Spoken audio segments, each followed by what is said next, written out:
Good morning, children.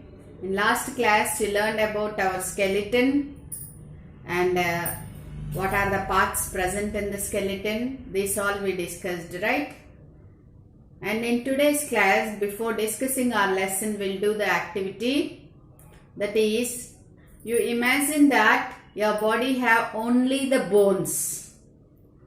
Can only bones help us to bend or help us to walk or move? Is it possible to do all these things only with the bones? Yes? Not at all, right? Then along with the bones, what are the other body parts helping us for the movement? So what are attached to these bones? You just press your upper arm and feel how is it.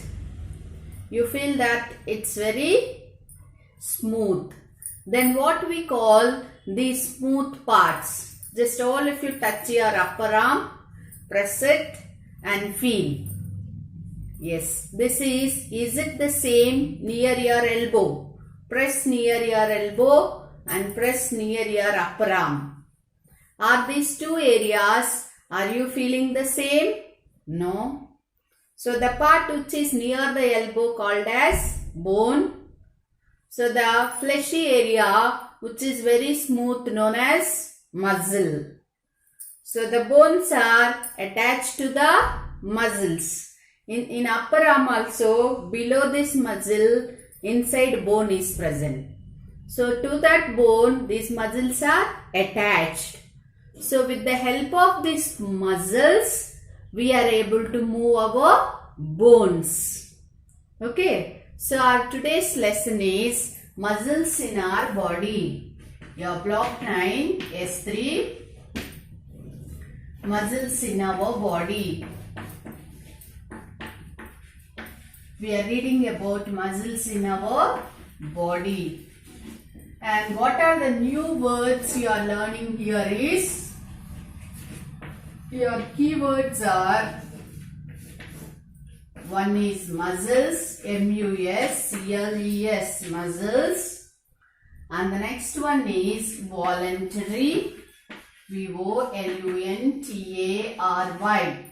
voluntary muscles. And the next one is involuntary, I-N-V-O-L-U-N-T-A-R-Y,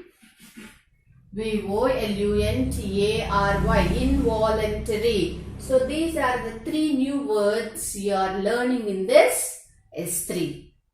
Okay. So what for the muscles are important in our body?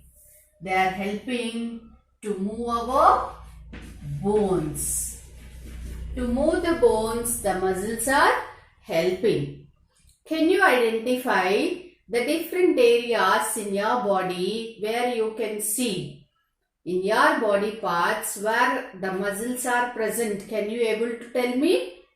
Yes, the muscles are there in your hands. The muscles are there in your legs. The muscles are there near your stomach, right? So some muscles which we are able to see them and which we are able to move as our wish. Whenever I want to move my hand, I can move. If I don't want to move my leg, I cannot move. I don't want to move. So some muscles like your hand muscles, your leg muscles, some muscles we are able to move as our wish, as our will, as according to our wish and will. So such muscles are called voluntary muscles. So those muscles are known as voluntary muscles. That means these muscles we are able to move whenever we want. Whenever we wish to move these muscles, we can move the body part along with these muscles. But some internal organs, in yesterday's class we discussed about internal organs, the organs which are present inside our body. So those organs, do they have muscles? Yes, they too have muscles. Like your stomach, can't be seen, it's inside. Even though your stomach walls have muscles. your heart have muscles, your lungs have muscles. So that internal organs like heart, stomach and lungs are also having muscles. These muscles are called as involuntary muscles. What we call these muscles? Involuntary muscles. That means we cannot move that muscles at all. There is no wish and will. If we want, we cannot make them to move. They themselves will make a move. They'll do their work by the movement of the muscle. They don't want our permission. They don't want our brain messages. They'll move according to their wish. So such muscles are called involuntary muscles. When you are breathing, can you stop your breathing for a few minutes? Not possible. That means breathing muscles are not under our control. So such muscles are called involuntary muscles. Digestion of food. Only eating food is in your hand. If you want, you will eat. If you don't want, you will say, I don't want. Then only the eating time, those muscles are voluntary. But after entering into the stomach, the digestion of food is not under our control.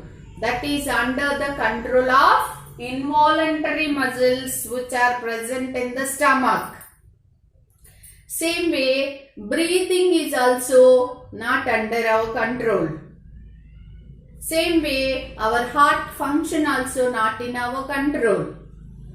So these muscles, these involuntary muscles continuously work whether you are eating, whether you are sleeping or when you are playing. Anytime, these involuntary muscles without your instructions, they will be continuously working. So the muscles are of two types. One is voluntary muscles, one is involuntary muscles. Okay. So voluntary muscles we can move according to our will and wish.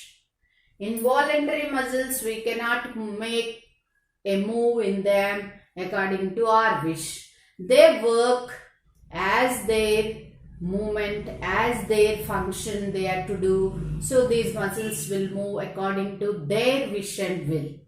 Such muscles are involuntary muscles present in heart, stomach and lungs. And voluntary muscles are present in hands and legs. Hands and legs. So now in your body, are you able to see directly to your bones and your muscles? No. So what are covering these bones and muscles? When you look at your body, what is the first organ you are able to see? That is your skin. Yes. So in your S4, block 9 S4, you are reading about your skin. So what is the use of the skin? What important function the skin is doing? First thing, the skin is covering our bones and muscles. Cover our bones and muscles. It's covering all these important bones and muscles.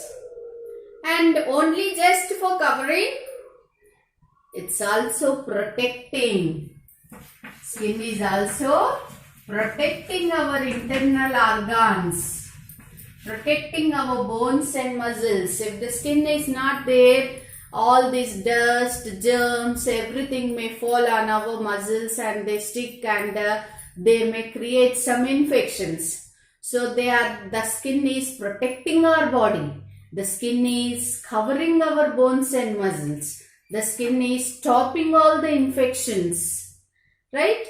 And also it helps for feeling.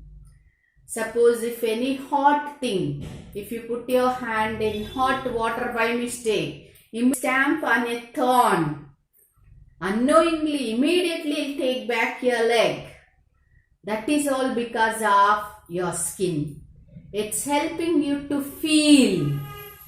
So it's acting like a sense organ. You learnt in lower class, first class, there are 5 sense organs in our body: eyes, nose, ears, tongue and skin. So this sense organ is helping for feeling.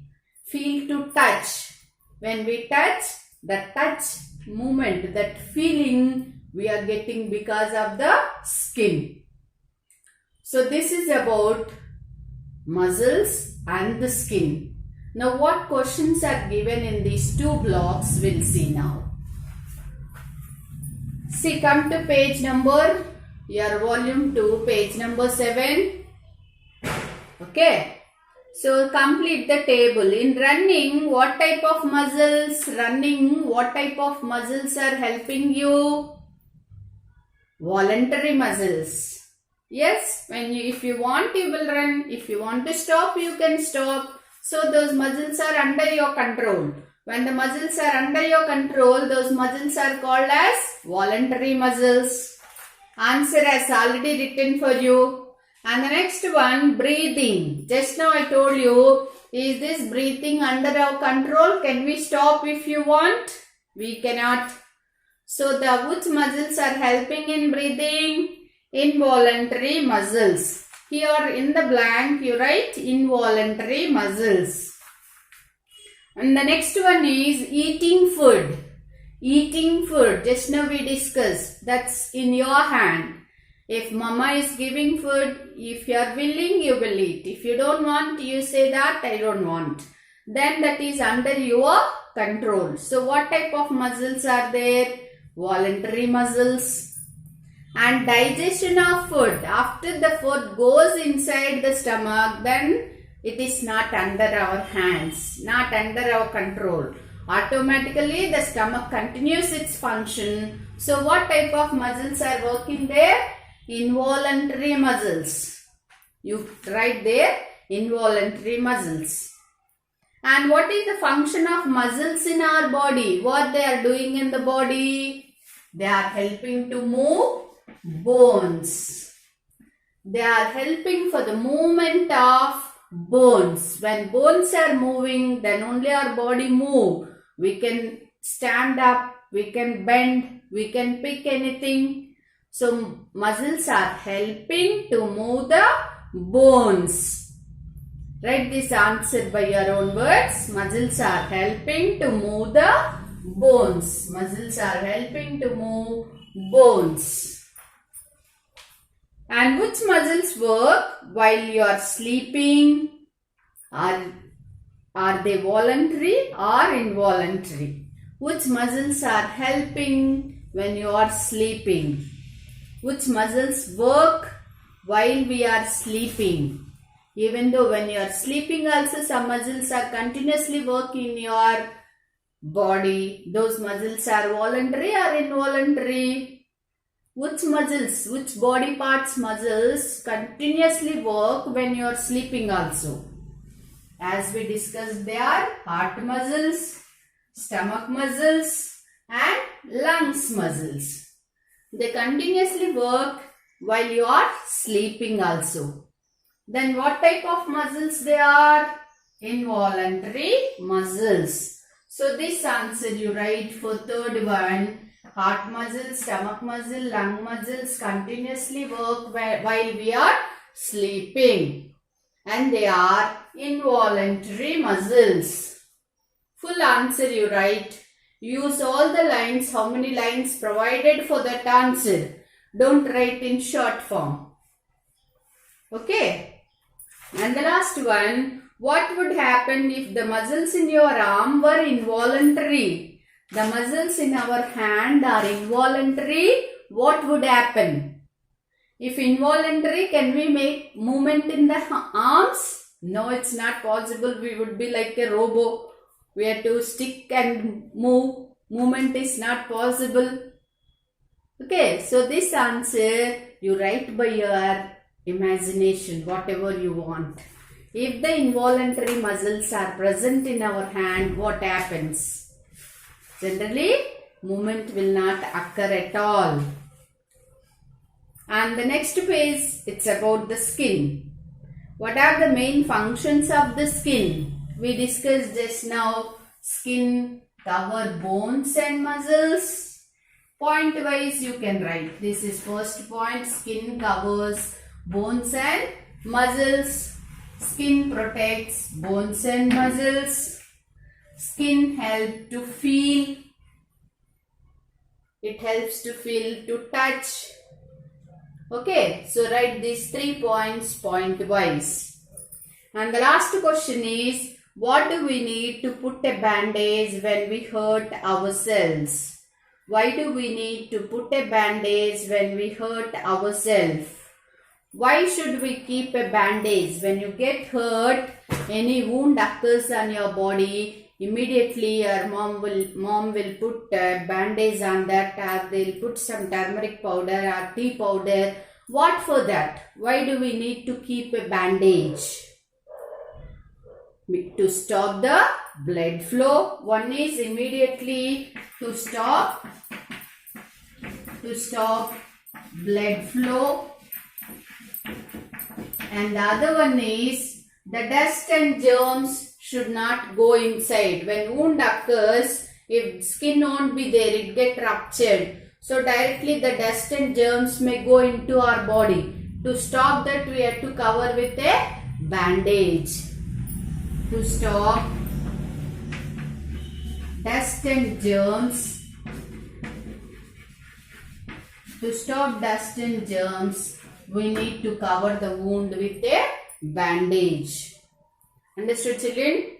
So, your today's homework is complete page 7 and 8 in your volume 2. Complete page 7 and 8. 7 and 8 in your volume book. Volume 2, complete page 7 and 8. Take the pics and forward to me. Thank you, children.